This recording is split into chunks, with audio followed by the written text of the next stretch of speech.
sabihin na lang kung anong gusto yung amendment, anong linya yon, and then I'll say accept or not. If I don't accept, and I'll tell Berti na yung tay. Berti mo. Pinadala ko kaya yung pira. Oh.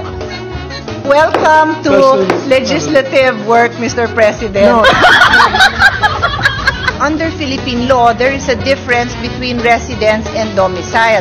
And the obligation of the Philippine government will be affected if the person does not return to the domicile.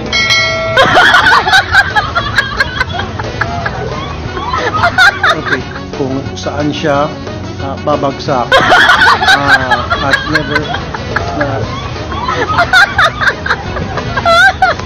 Well, Your Honor, magulo din po yun if under Philippine law, you do not provide for clarity. What is your intention? At to what point will the Philippine government be responsible? Domicile or resident? What is the intention of His Honor in the draft?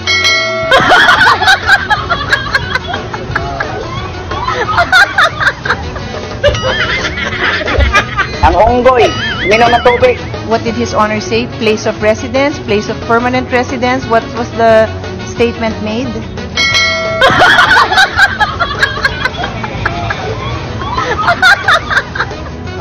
Sa kanyang standard employment contract, again, It is important that His Honor tells us what is the intention. Where do you want the seafarer to be returned? bakit natin pinag-aawayan yung domicile? Hindi mo natin pinag-aawayan. Place of Nililiwanag ko residence. lang po ang use of terms natin because they have significance, Your Honor. Under the MLC Convention provision, wala. When the seafarer indicates a home address, yung po ba kaya ang kanyang temporary address sa Manila o yung po yung kinoconsider niyang permanent home niya sa probinsya? Alin kaya ho yun doon?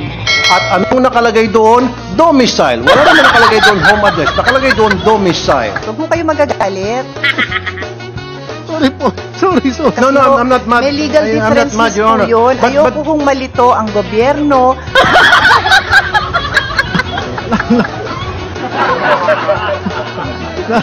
Ayoko ho nang magulo kasi lalong ikagaganda ng bill ng sponsor natin kung maganda yan. At ang akin hong mga comments ay hindi lang ho dahil kagustuhan ko, katulad po ng sinabi ng ating sponsor. Ikagaganda ho ng bill yan. The proposed amendment, Your Honor. My amendment will depend on the response to my question. The cadets and interns apprentices has been defined already. Cadets, interns, and apprentices. Anong section po? Kasi section 4B is the definition of cadets. Hindi ko po nakita yung definition ng iba.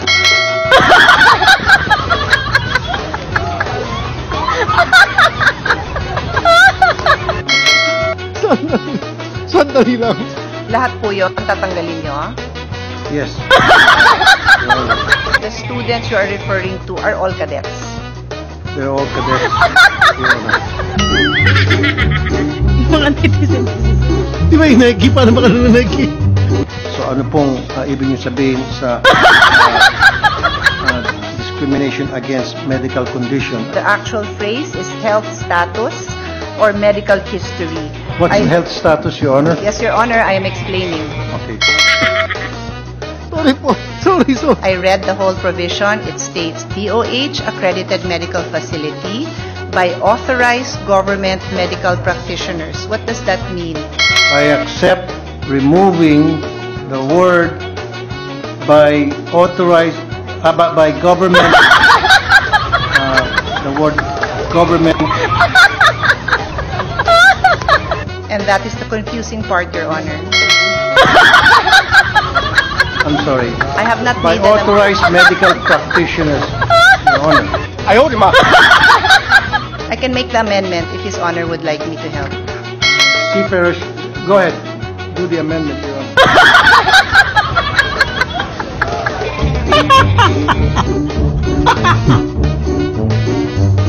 My amendment would be to delete the phrase by authorized government medical practitioners, end.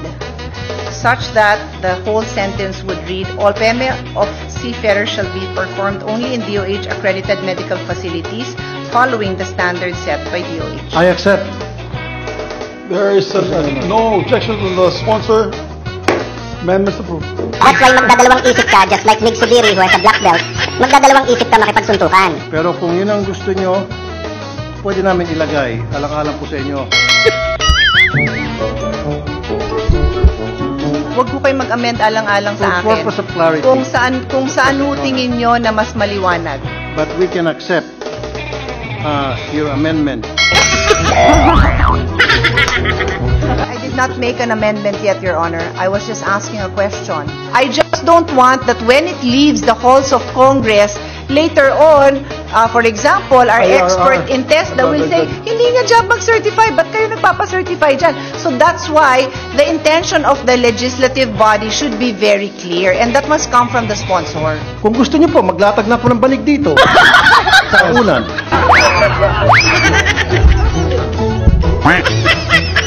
Para sa ating mga seafarers, may nakaamba pong panganib sa inyo ngayon dahil sa ipinasa ng House of Representatives na Magna Carta of Filipino Seafarers. Nakasaad kasi dito sa inaprubahan nilang panukalang batas na pag kayo po ay nanalo sa inyong claim halimbawa for compensation laban sa inyong employer o sa ship owner, doon sa NLRC, hindi maibigay sa inyo ang naipanalo niyong award. Ito ay ilagay sa isang escrow account o isang bangko at dito maghihintay ang inyong kompensasyon habang nag-aapila ang inyong employer o ang ship owner sa Korte Suprema o sa Court of Appeals sa maraming taon.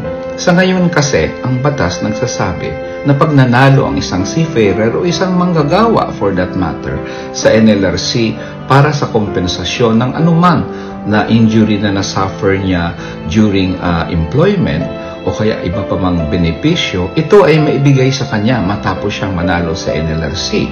Pero ngayon, dahil sa panukalang batas na ito, maaring matenga ang inyong kompensasyon sa napakahabang taon, 7-10 taon habang naghihintay sa desisyon ng Korte Suprema. For the meantime, ano ang gagawin nyo? Paano nyo tustusan ang inyong hospital bills dahil sa injury nyo?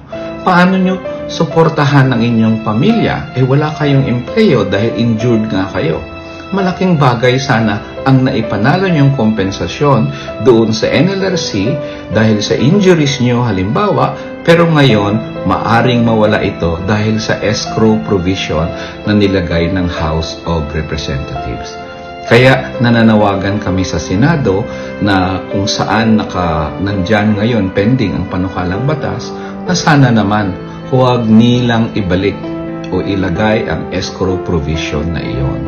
At pangalawa, syempre, yung iba pang mga karapatan ng mga seafarers, ilagay nila doon sa Magna Carta na version ng Senado.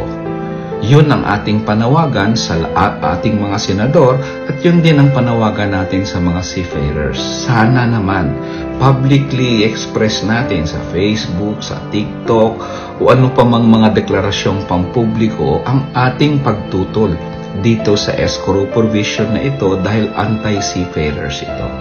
Nananawagan din tayo sa lahat ng manggagawa na tulungan at suportahan ang laban na ito ng mga seafarers kasi balang araw baka yung mga ordinaryong manggagawa din ang tatamaan ng isang escrow provision na kung saan kahit nanalo kayo sa NLRC, hindi nyo maaring makuha kaagad-agad ang inyong naipanalong kompensasyon.